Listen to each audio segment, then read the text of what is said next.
আমার ভাইরা, অনেকে মনে করে দান করলে পারে সম্পদ কমে যায়, আর সুদে যদি টাকা লাগায় টাকাগুলো বেড়ে যায়। দুনিয়ার মানুষ তো এটাই বোঝে, কথা বলেন ঠিক কিনা?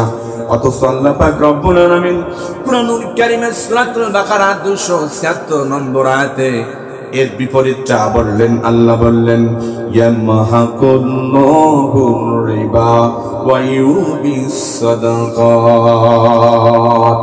আল্লাহ তাআলা বললেন, আমি আল্লাহ সুদকে ধ্বংস করে দিই, আর সদকা যেটা দান যেটা সে দানকে আমি আল্লাহ তাআলা বর্ধিত করে দিই। সুবহানাল্লাহ বলেন। দুনিয়ার মানুষ জানে দান করলে টাকা কমে যায়, আর সুদে টাকা লাগালে টাকা বেড়ে যায়। আর আল্লাহ পাক বললেন, না না, ইয়ামহাকুল্লাহুর রিবা, আমি আল্লাহ তাআলা রিবাকে সুদকে ধ্বংস করে দিই, আর সদকা যেটা দান যেটা সেটাকে আমি আল্লাহ তাআলা বৃদ্ধি করে দিই। সুবহানাল্লাহ। কতটা বৃদ্ধি করে দেন? আল্লাহর পয়গম্বর বলেন, দুনিয়াতে যদি কেউ দান করে, আখিরাতের ময়দানে তো তাকে কমসে কম 700 গুণ দেয়া হবে।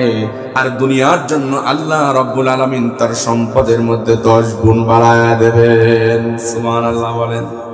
আমার হযরত আলী রাদিয়াল্লাহু তাআলা আনহু একদিন হযরত ফাতেমা রাদিয়াল্লাহু তাআলা আনহার কাছে গেলেন। হযরত ফাতেমার গায়ের মধ্যে জ্বর এসেছে। আমার ভাইরা, হযরত ফাতেমা রাদিয়াল্লাহু তাআলা আনহা প্রচন্ড অসুস্থ, কোনো কিছু খাইতে মনে চায় না। আমরা যারা অসুস্থ হয়ে যায়, ভালো ভালো খাবারগুলো আমাদের ভালো লাগে না, কথা বলেন ঠিক কি না? ফাতেমা রাদিয়াল্লাহু তাআলা আনহা কিছু খেতে মনে চায় না। স্বামীকে ডেকে বলে, স্বামী হে, আপনি যদি আমার জন্য একটা আঙ্গুর বা বেদানা নিয়ে আসতেন, তাহলে আমি একটু খাইতাম, আমার মুখে মনে একটু স্বাদ আসত। কিন্তু হযরত আলীর কাছে কোনো টাকা নাই, কি দিয়ে আঙ্গুর আনবে বা বেদানা নিয়ে আনবে? কিন্তু হযরত ফাতেমা কোনোদিন কোনো কিছু আনতে বলেন না, আজকে আনতে বলেছেন। এই জন্য তিনি চলে গেলেন মদিনার বাজারে, কোনোভাবে টাকা ম্যানেজ করে একটা বেদানা অথবা আনার ফল তিনি কিনলেন। কিনে তিনার প্রিয়তমা ফাতেমাকে দিবেন। কোনোদিন ফাতেমা কিছু চাই না, আজকে একটা বেদানা চেয়েছে, আমি আমার ফাতেমাকে দিব।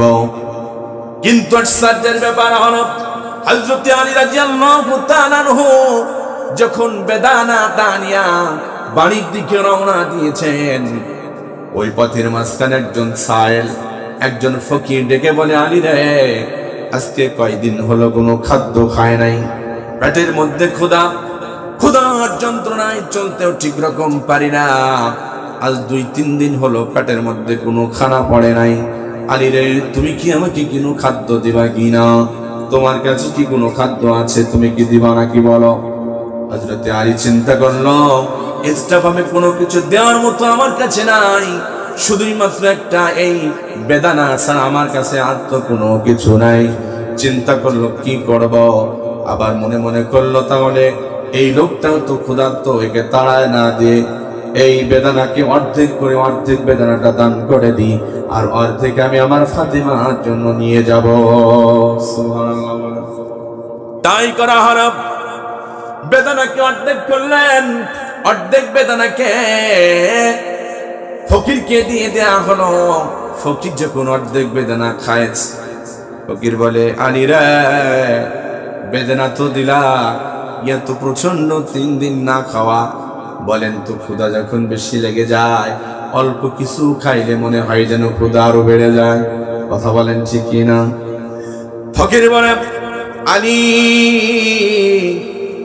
তুমি আমাকে বেদানা দিলা, অর্ধেক দিলা রে আলী, 3 দিন পর্যন্ত না খাওয়া পেট, মনে হলো যেন আমার পেটের ক্ষুধা যেন আরো বেড়ে গেল। আলী রে, বাকি অর্ধেক বেদানা কি আমার জন্য দেওয়া যায় না? আলী চিন্তা করল, বাকি অর্ধেক বেদানা যদি ফকিরকে দিয়ে দিই, কি নিয়ে আমি আমার ফাতেমার কাছে যাব, যেই ফাতেমা কোনোদিন আমার কাছে কিছু চায় নাই, এমন তো নয় যে টাকা আছে আরেকটা কিনে আনবো, এমন তো না। কি করব এক পর্যায়ে হযরত আলী রাদিয়াল্লাহু তাআলা আনহু আল্লাহর উপরে ভরসা করে বাকি বেদনাটুকু ফকিরকে দিয়ে দিলেন। সুবহানাল্লাহ বলেন। আমার ভাইরা, বেদনাটা দিয়ে মনটা খারাপ করে তিনি বাড়ির সামনে চলে গিয়েছেন, কিন্তু বাড়িতে ঢুকে না জানি আমার ফাতেমা আমার হাতের দিকে তাকায় আছে, আমি হয়তো তার জন্য মদিনার বাজার থেকে বেদানা নিয়ে যাব। হযরত আলী ঢুকছেন না, শুধু পায়চারি করছেন গেটের সামনে। ওদিকে ফাতেমা রাদিয়াল্লাহু তাআলা আনহা ঘরের ভিতর থেকে লক্ষ্য করেছেন আমার স্বামী গেটের সামনে পায়চারি করতেছে, ঢুকতেছে না। গেটের কাছে এসে বলে, স্বামী হ্যাঁ, কিসের জন্য আপনি বাড়িতে ঢুকছেন না, শুধু পায়চারি করছেন কেন? হযরত আলী ঢুকতে চায় না, জোর করে যখন ঢুকালেন পুরো ঘটনা বললেন। ও ফাতেমা, এই ঘটনা, তোমার জন্য ঠিকই একটা বেদানা কিনেছিলাম, কিন্তু তোমাকে দিতে পারলাম না, পথই মাঝখানে আমি ফকিরকে দান করে দিয়েছি। আমাদের বাড়ির মেয়েরা হলে বলতো, মিনসি জীবনে কিছু দাও নাই, একটা জিনিস তোমারে কিনতে পারলাম, তাও আবার ফকিরকে দান করে এসেছ। কথা বলেন ঠিক কিনা? বলতো, অনেক কথা শোনায় দিত, কিন্তু হযরতে ফাতেমা কোনো কথা শোনালেন না। তিনি বললেন, আপনি দান করেছেন বলেই তো আল্লাহ রাব্বুল আলামিন আমি অসুস্থ ফাতেমাকে আল্লাহ তাআলা সুস্থ করে দিয়েছেন। সুবহানাল্লাহ। দান করলে পারে আল্লাহ তাআলা বালা মুসিবত দূর করে দেয়, আল্লাহ তাআলা বিপদ আপদ থেকে বাঁচিয়ে নেয়। হযরত ফাতেমা বললেন, চিন্তা করো না, টেনশন করো না, মন খারাপ করার কোনো কারণ নাই, তুমি দান করেছে বলেই তো আল্লাহ রাব্বুল আলামিন আমাকে সুস্থতা দান করেছে। সুবহানাল্লাহ। আর সব বাড়ির ভিতরে চলে গেলেন। কিছুক্ষণ পরে হযরতে সালমান ফারসি রাদিয়াল্লাহু তাআলা আনহু বিশ্বনবী দরবার থেকে হযরতে আলীর বাড়ির সামনে চলে এসেছেন। হযরতে সালমান ফারসি ডেকে বলে, আলী, ও আলী, ঘরের ভিতরে তুমি আছো নি? হযরতে আলী ডাক শুনে গেটের সামনে চলে গেলেন। কি হয়েছে গো ভাই সালমান ফারসি? এই দেখো, বিশ্বনবী মুহাম্মদুর রাসূলুল্লাহ সাল্লাল্লাহু আলাইহি ওয়াসাল্লাম তোমার জন্য আল্লাহ রাব্বুল আলামিন, তোমার জন্য আল্লাহর পয়গম্বরের পক্ষ থেকে তোমাকে বেদানা হাদিয়া দেওয়া হয়েছে। সুবহানাল্লাহ। হযরত আলী বলে, নামাও মাথা থেকে। নামাইছে।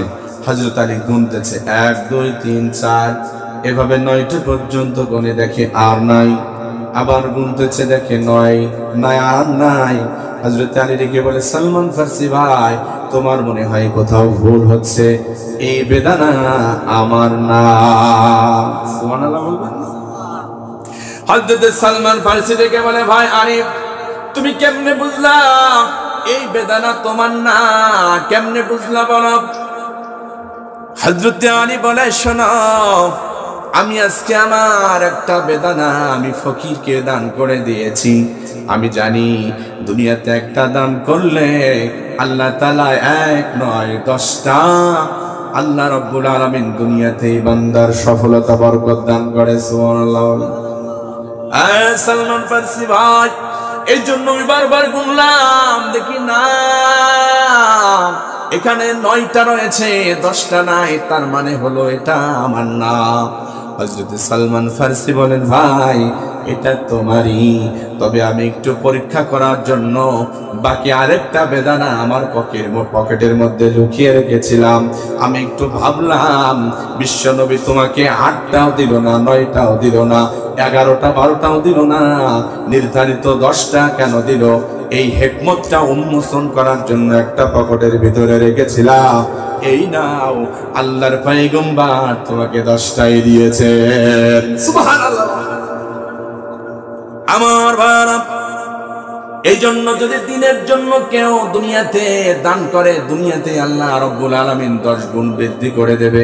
কোন দিক থেকে বৃদ্ধি করবে কেউ বলতে পারবে না, কেউ বুঝতেও পারবে না যে কোথা থেকে কিভাবে আল্লাহ তাআলা দান করবেন।